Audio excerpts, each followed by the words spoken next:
It is my pleasure to welcome John Stanton here to the stage. He will be in conversation with our authors today. John is a documentary filmmaker whose latest film, The Last Bay Scallop, which was narrated by Rob Benchley.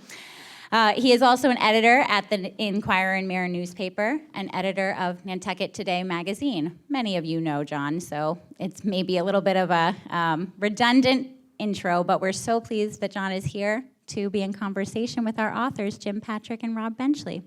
So now please give a warm welcome to our authors and John Stanton.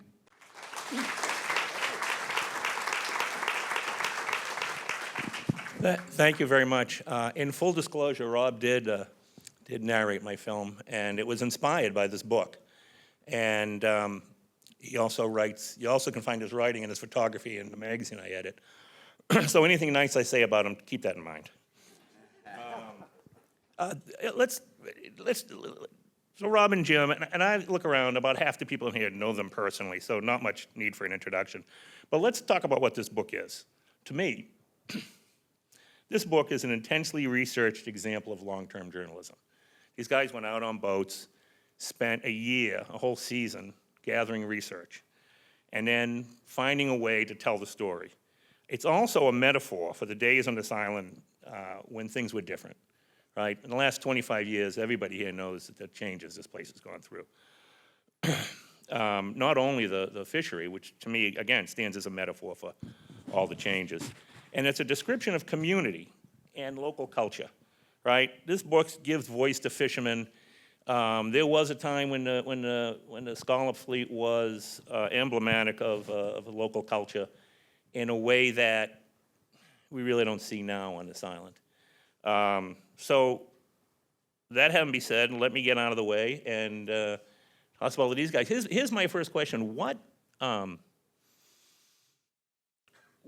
was the beginning of this book? What got into your head that said, let's spend 3 or 4 years of our lives working on this?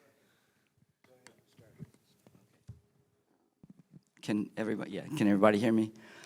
I moved here year-round in around 81, 82, and I came from California, and I would see during that first winter people going out on boats, people coming back from boats. They have their oilers on, they look bedraggled, straggling into the bars and cafes at the end of the day, and I was fascinated. I thought this world was this mysterious, intense world, and I knew right then I wanted to write about it. And it took me a long time to do it because I started painting houses. I started doing carpentry like a lot of people here do for another job, and one thing led to another. And finally, as I discovered that the fleet would possibly be on its last season, there was a rapid, unexpected decline of scallops. And I said to myself, this is the year I have to do it. And I started doing research. And I initially had thought I would do the photographs myself. As soon as I started doing research, I kept coming across just incredible photos, beautiful photos. Every single one of them had this guy's, tag under them. And I knew Rob a little bit, but I called him right away. And I'm going to let Rob talk about the rest. Yeah, so Jim called me up and we met at the Atlantic Cafe over a burger and a beer, and that was on a Wednesday, let's say, and we shook hands and finished the picture and went to work the very next day. The very best projects are started in a bar room, I believe. Yes, yes, yeah, and we actually kind of stuck with it. So, well, you once told me that when you got here, you could see that the start of the commercial scallop season was the moment that the island went back to islanders. All the tourists were gone, and the island changed into what it is in the fall. Talk about that a little bit. Yeah, it was a remarkable transformation. The season wasn't so long, and this would have been, I'm going to say, 1983. Is that when I started working at the Inquirer Mirror? I worked there for 3 years. And just seeing the place shut down from its tourist hubbub to moving into the scallop season. And as Jim was explaining, scallopers just sort of trudging around in their gear and towing boats out of the water, and people shucking and moving things around. And it's, what is this? You know, and so I had a couple of assignments to sort of cover the beginning of the commercial season for the Enquirer-Mirror, and it just was, I was just so shocked by this other parallel universe going on that everybody on the island was affected by, either by the industry of it, but the scallops themselves. And so when Jim called me all those years later, I said, it's a go. So. And probably to people who, if someone just meets you, they probably know you through your photos. But you're an excellent writer. How did the workflow go? How did the writing, was it like you took the photos, Jim did the writing? Was it everybody found ways to tell the story? Because the photos in it are as just narrative as the writing. Yeah, Jim had a trusty cassette tape recorder. You all remember those. And he just started asking around. He talked to various fishermen and said, you know, would you mind if I talk to you about this? And we ended up going out with a few people together. And then people would tell Jim to go talk to this person. One of them in particular was George Andrews. And so that was sort of a motivating energy. And when I could, I would go with him to be a part of that whole thing. And then Jim was, you know, doing his thing, writing late into the night. And he'd send me a couple of chapters that he'd just written. And so that was a signal to me to, here's your assignment. And so it worked all different kinds of ways. But primarily we worked together, especially when we went out scalloping with these guys and got freezing and cold and really stupid. You should have been smarter. I shot all my film in October when it was warm.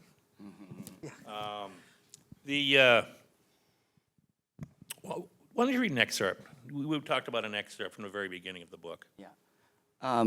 Let me read the very first. It's in the frontispiece, And it leads to a lot of what I discovered within a very few days. There was a lot more involved here than scalloping. Scallop. On Nantucket, the word is pronounced scallop. It has been pronounced this way since 1659. Visitors often smile when first hearing it, knowing how the outside world homogenizes. They are charmed by, perhaps even envious of, Nantucket's tendency to cling quaintly and stubbornly to her independent ways. No doubt the 26 miles of ocean between Nantucket and America have protected and nurtured this tendency. And in truth, this stubbornness, this obstinate independence, is hardly considered by islanders a noteworthy trait. It is more like an expected one, maybe even a necessary one. And it is the main reason why, when there remains only one fleet in the entire world harvesting natural bay scallops, it will probably be Nantucket's, and it will still be pronounced scallop. We had a funny thing happen when the book first came out. We did an interview with Mindy Todd at the WGBH CII radio in Woods Hole, and it was great fun. She did a great job, and our first caller was Michael Kopko, and he said, "Now, first of all, hi Rob, hi Jim, hi Mindy. Now, I got a problem with your radio station. They keep saying scallop." And so Jim read this, and it all fit together. So off on the right foot with that one, or not. So let's talk a little bit about the actual making of the book before we get on some questions about the story. This is a self-published book, and that cannot be an easy mountain to climb. We developed our friendship in Rob's living room almost every day for 6 months, because we had to get this on 2 different computers. He had the pictures that we had to import. I had the text. We were designing it as we went, and we had 2 or 3 copies that we had printed up and were working off of. And coming up with that design was you know, a long, I wouldn't say grueling process, but it was No. a long, you know, process. But ultimately, we also were able to control the look of it, and I think that was an important part of it. Yeah, and we were able to develop that look as we went along. And one of the things that happened is that we spent all this time putting it together and getting into one DVD. What is a DVD? Okay. And then so we went to the printer. It was a local guy. I've forgotten his name, but Bruce at Color Graphics. right, Color Graphics, and we took the whole finished product there. And he said, "Oh, that's nice. We don't use Windows products." So Jim had to retype the whole book on a Mac. And they charged us for the computer time, too. You couldn't afford a Mac then. Who uses a Mac? Anyway, and if I may, just a quick thing about the photographs themselves. This was back when digital was just starting to happen, having more influence, and certainly in the publishing business, where all photographs were digitized. You know, they had stopped just photographing a page. They were digitized, and that was up and coming. So at the time, I didn't have a darkroom, and Jim and I had really thought that we wanted to have this be a black and white thing because it's got black and white at its heart, photographically. So I didn't have a darkroom, but the digital thing, so I'd go to the Stop and Shop and buy cheap Fuji film, and I'd shoot it in color negative film, take it to 1 hour photo to have it developed, just the slides, just the negatives only, and then take them home and scan them. So I never made any prints, and everything was shot in color in this book. And every once in a while, someone wants a reprint, or I remember an image from then, and I scan it, and I go, "Oh yeah, look at that color." But and then we we call them black and whites, but they're duotones, which have a third color in them. I don't know why they call it tritone, but so it's black and it's white with a slight kind of a russet ink, so that helps them pop off the page a little bit. But anyway, so that was sort of early in the digital. And then when in this world, in a truly independent world like you guys run in, you have to, then one day the boxes show up on a truck. And if it's anything like when the DVDs of my films show up, you're excited for about 30 seconds. And then you go, what the hell am I going to do now? Because none of us, I don't think, are businessmen or good at it. No. So how did that go? Well, you want me to do this thing? Oh, okay, good. So there were 420 boxes, 10 books in a box. They were printed in China. They got lost in transit. There was a strike in California. 42 pounds a case, by the way. Yeah, 42 pounds a case.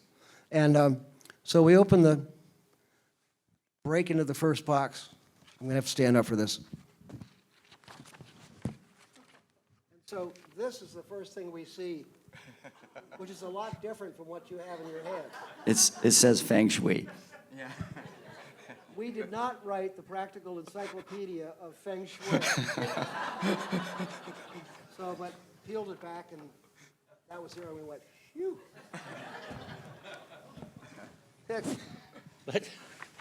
So the story of Sculpin between the season that you guys wrote this and today is, unfortunately, a story about a fishery in decline. Even 25 years ago, could that decline already start to be seen? So I had a chart, I have it here somewhere, where previous to 1999, previous to this season, an average season was about 40,000, but 1981, that first year when I was here, it was 117,000 bushels.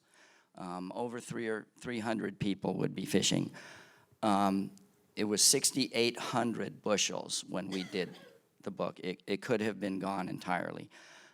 There have been a lot of efforts, and some of them started just before we did the book. Some of them continued and do continue now.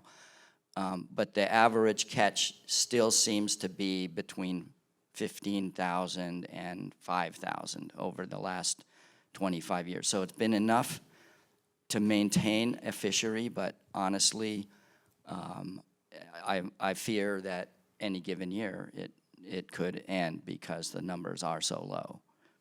And maybe we can read another excerpt here, but talk about what happens when that part of a local community, that part of local culture disappears.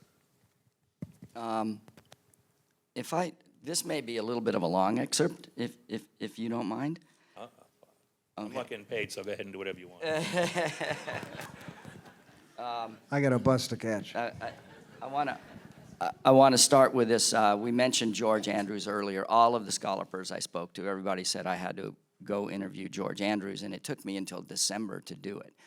And when I finally did... I'm sorry, was that because he didn't want to talk?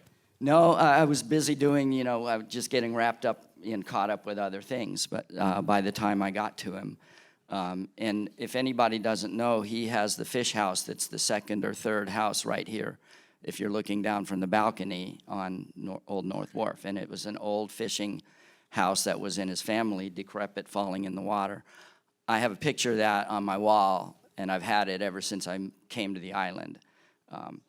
To preface this, I did finally have a great interview with him, and he told me that people would offer him money for that all the time. They would offer him, and one person walked up with a suitcase full of money, finally, and said, "I'll give you this for your house." And George is a very polite man, very, very soft-spoken, and so there was a pause, just enough so he didn't feel rude. And he said, "Well, I can't accept that. I can't put all my fishing gear in that little suitcase." So, we had a wonderful... And if I can just jump in, it's still owned by the Andrews family. I think Ginger has seen it, been restored and shored up and everything, so it's still with us, thanks to Ginger. Yeah. And this plays a little bit into the idea of Nantucket being a very independent community and a community that cares a great deal. The next day, I went to go interview him, and it was extremely cold. It was the coldest day of the year, very clear, and George had passed away before I got to talk to him again. And so I thought about this overnight, and I wrote a chapter called Finity. It says, "George's passing forced me to confront finity. American culture, by custom, by tradition, and by heritage, does not readily embrace the concept of finity. In this vast, unexplored new world, unlimited ambition married unlimited hope, conceived unlimited potential, and gave birth to the American dream, our defining national characteristic. America's child of unlimited potential created arguably the most successful economic system in history. The basis of this unique engine of progress was the concept that there was always more where that came from. More land to the west, more slaves in Africa, more gold in the hills, more oil in the ground, more fish in the sea. That child has, time and again, applied hard work and ingenuity to a problem and solved it, which has created our national traits, a consciousness of optimism, an aura of infallibility, an expectation of infinity. We have difficulty ridding ourselves of this cultural bias. Not only is there always more, not only are we entitled to more, but we are virtually obligated by our position as the vanguard of an advancing civilization to seek more. So in the context of American culture, the concept of conserving scallops is a fairly revolutionary one. And for a small and independent society, such as the one on Nantucket, to realize that finity is an inalterable fact, and to react to it quickly and with determination is something to be noted. Or maybe the fact that 117,000 bushels of scallops were landed in 1981 and 6,800 bushels were landed in 1998 simply means that this small fishing community has learned to do the math that has thus far eluded the greatest economic system in history. Let me ask you this question.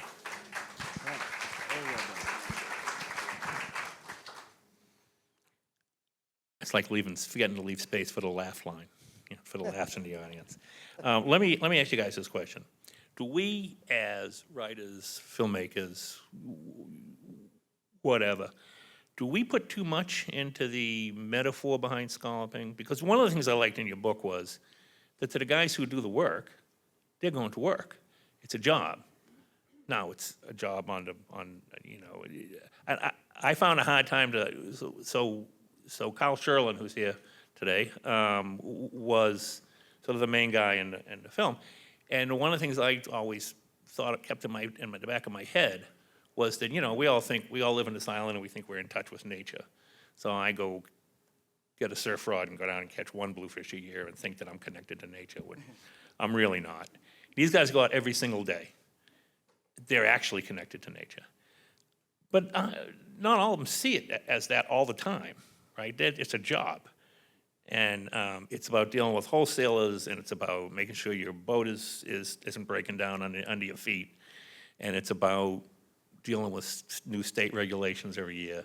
It's about the sort of things that are a job. Do we make too big a deal out of it?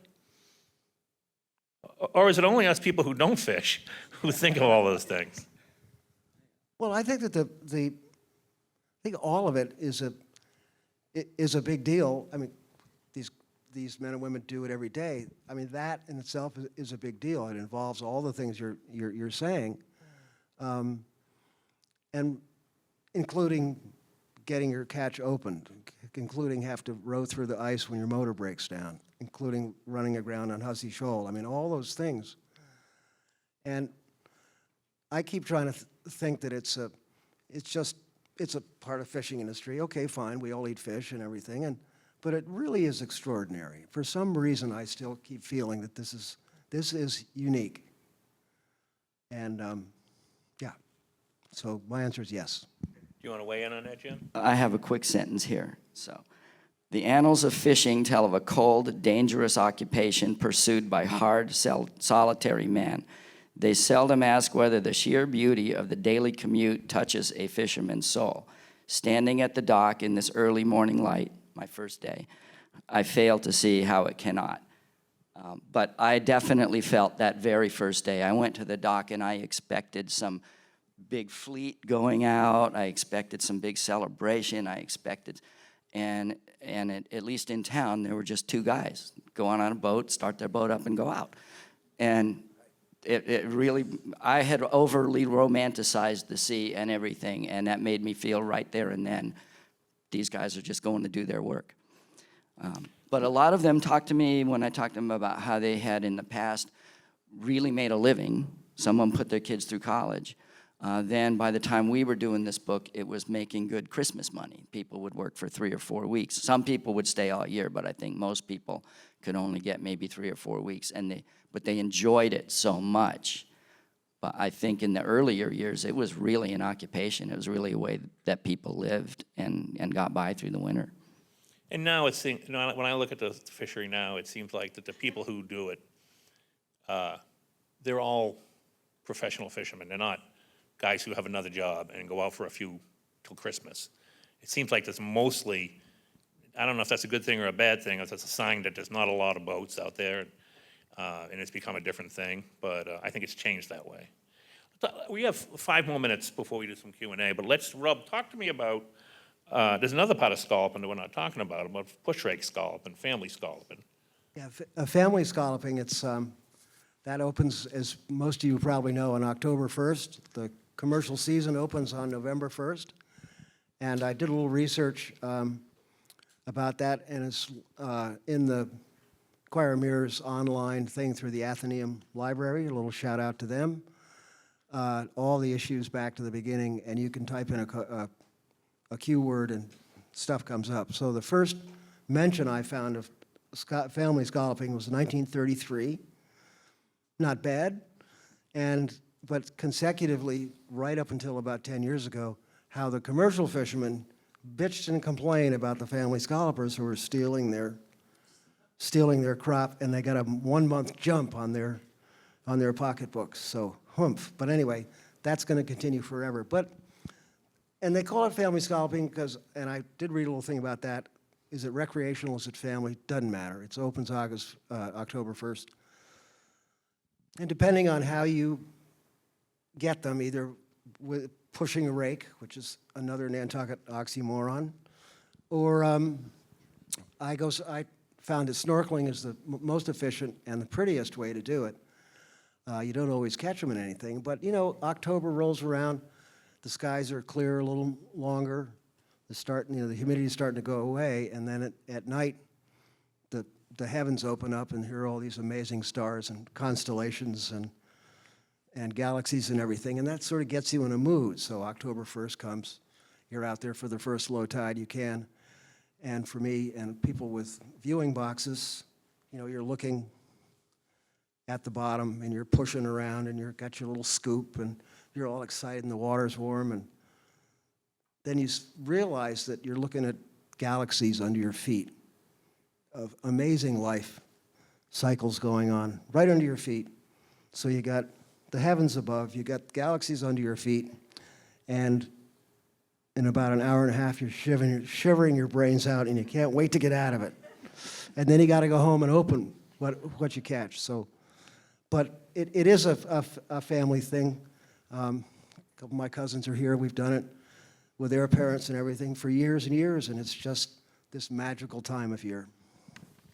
All right. So let's open it up to some questions. Good idea. Anybody want to go? Question for these guys? Right there.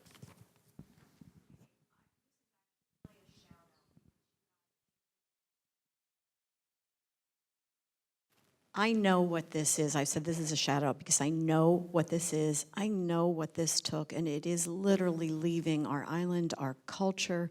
And I'm so blown away by the literary artistry of your words and the gorgeous photography. And it is why, for all of us kind of in the know, the one book that we say you have to get about Nantucket is yours. So I just really needed to say thank you, and we're so honored you're with us this year. Thank you. All right. Wow. Thank you. So Rob will give you a small could- percentage of whatever books they sell today, so Yeah. thank you very much. Thank you, Mayor. I do want to say something that hasn't come up yet, which is shortly before the season of 98, 99, and ongoing since then, there has been a really tremendous community effort to try to figure out what is going to be required to bring the scalloping industry, the harbor, everything that the harbor entails back to, back to being healthy again. And I think it's very possible. There are people who were working when I was doing the book. There are people who have come along now. I don't know too many of the names, but some of you, I hope, are in the audience. But some of the solutions are partly political. Some of them are biological, with the scientific studies. What motivated me to want to come up here this year was reading about how thousands of scallops were stranded back in October, I believe it was. And the fleet got together and volunteers got together and hauled them off the beach and put them back in the harbor. And this was the Nantucket of the early scalloping days that I remember. This was a community pitching in to help itself. And I'm hoping that will continue, and I'm hoping we'll get back to these numbers. Yeah. Yeah, and one of the things that the town has done over the years is it's always been in the back of everybody's mind that, we're having a great time here, but we're kind of fouling the harbor. How are we doing that? And really in the last, I don't know how many years. You could say 30, you could say 25 or 10, but 15 until the town came up with the regulations on fertilizer. fertilizer That's regulations, about yeah. 15 years ago, I guess. Yep, and some maybe. real science on that. It's a hard time getting that rolling and getting it all in place because you step on a lot of toes that way. But also the town going to its voters and saying, we need to put sewer systems in around the harbor. And they've been doing that. And it costs a lot of money and a lot of credit to the Mariah Mitchell Association and the town of Nantucket, the town biologist, and their propagation program. I mean, there's so much going on out there. I think Great Harbor Yacht Club has sponsored a refurbishing thing. So it's all in our minds, and I believe that we're actually doing something about it, and I think it's helping. So. Well, and the fishing season is here, but all the way around from all season, all year round, There's work being done at the propagation lab every single day. Yeah. There's people trying to push the political answers, and there's people trying to raise funds in the summer to do all Yeah, that. So it's a right. year-round thing to It is year-round, to yeah. focus on what we all clearly think is incredibly important to save. Any questions for these guys? Right there. Go ahead.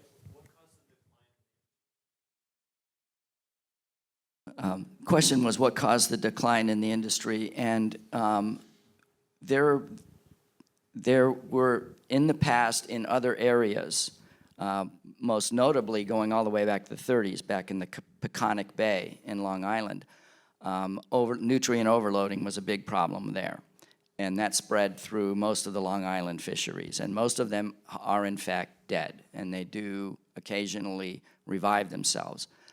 The Peconic with Nantucket bay scallops propagated. When it comes to here, we happen to have the farthest distance from the continent, so we're less likely to get runoff that might be coming through Long Island and coming here. But our own problems are partly caused by runoff into the water that creates nutrient overloading. Whatever causes eelgrass to get lost is a real problem, and warm water is not helping. And I think those are probably the biggest early reasons. And I think in order to save the eelgrass beds, I think is where the solution is going to lie. And so the converting of septic systems to sewer, the ways to avoid runoff. That nutrient runoff feeds an organism called Ligbia, and I'm sure I'm not pronouncing it correctly. But what it does is it shades eelgrass, and so the eelgrass can't grow. And without the eelgrass, the scallops need the eelgrass to climb up on when they're just seeds, so they can get away from predators. And over the years, we've lost about half. And some of it's coming back, and some fishermen would say that I'm 100% wrong, and that it's cyclical, and they've seen the cycles. So it is all of that. And the answer to there's really no answers to what happened and how to get back. There's probably 10 answers for every question. Actually, when I interviewed Rick Kodalak on his boat, he said that year there were 134 fishermen. He said there's probably 134 answers to that question. But it's a complex question, and that's why a whole lot of people are putting effort into coming at it from different directions. Anyone else? Right there. How many fishermen are now? Okay, you know what? That may be. Is there anyone in the audience who can tell us that? Because I see some fishermen here, I bet you. and I know they know Carl the could. answer, but they're just going to annoy me by keeping their mouth shut.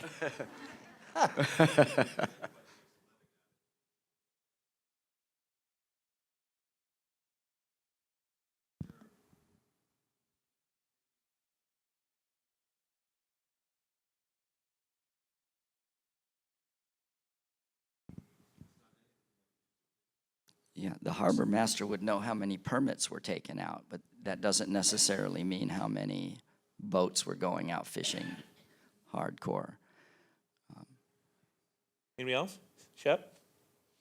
There was an interesting aside to that as well I'm that sorry. I read about, which was this year, because of the harvest being iffy, the buying process has gotten iffy. So people have gone out fishing, not necessarily knowing whether they're going to be able to sell them or sell them at a good price. And I think that impacted some of this season. Because my understanding is the season may have been pretty decent in terms of the number of scallops. My understanding is the guys who know what they're doing always get at their limit. And the big problem is then how much money can you get on them, right? That's the big part of the equation that needs to happen. And part of that is that, counts on how many chefs in Boston and New York and Providence want to put scallops on the menu. We like to eat a lot of them here, but that's not going to do it. So it's how many people are looking for it as chefs, how many wholesalers are willing to sell, what kind of price they're willing to give the guys. And there's a whole, I once knew a farmer when I worked in Virginia who said that he was smarter than the guys at IBM because he knew every one of his margins. And fishing's the same way. These guys have to know all the business aspects and all the fishing aspects and try to make the equation work out, and sometimes it does and sometimes it doesn't. Anybody else?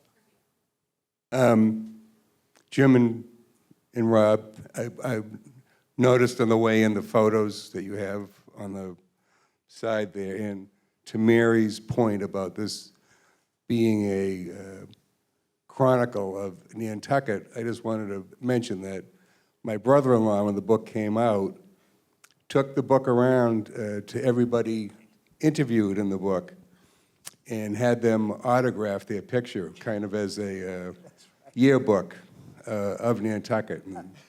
And that's all. It was a great book, and thanks for being here today. That makes me so happy. That is just great. Along that line, I would like to mention that on the ledge as you come in are a bunch of pictures of scallopers. I cut out one of everybody that's in the book.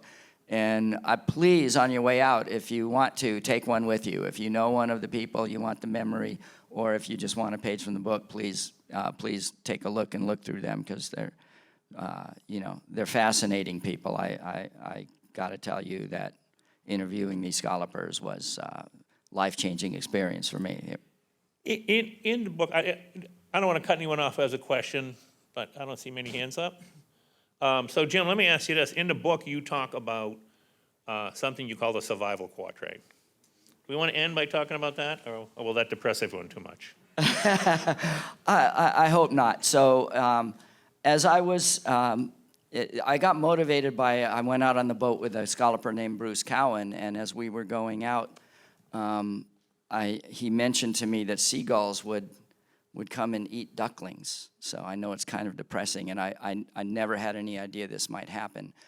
And he would tell me, yep, he would watch these, and by the end there would be no ducklings left, and as we were out on the boat, I was thinking there is a whole different way of life when you get out past civilization. You're dealing with what it takes to survive. So I came up with something that I realized that you need sustenance, you need safety from predators, you need resistance to disease, and you need procreation.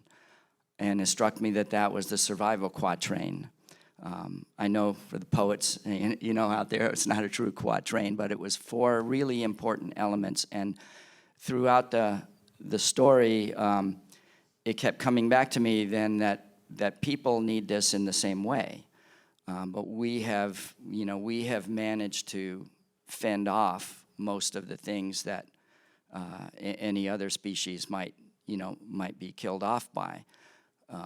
But we're not that far, generationally, evolutionarily. We're not really very far from the point where any of those really, we had to worry about. We're not far from predators getting us. We're certainly not very far from diseases getting us. And the scallops have to face this same, threat all the time, just like, and I do bring up the Indians that used to live on the island that were essentially wiped out by disease. All right, now I'm really depressed. So, and I'm being told we have to wrap it up. Let me just end on this. I took this book. I got this book when it first came out, and it's been, I read it and scribbled into margins like I always do, and stuck it at my bookshelf. And I pulled it down a couple of days ago to look at it again, and it really stands up. It really is an incredible piece of work, an incredible piece of reporting, and it is a documentary between 2 covers. So if anybody out there who hasn't seen the book yet, pick up a copy. It is a terrific, well worth reading. Thank you very much. Thank you very much, John. Thank you.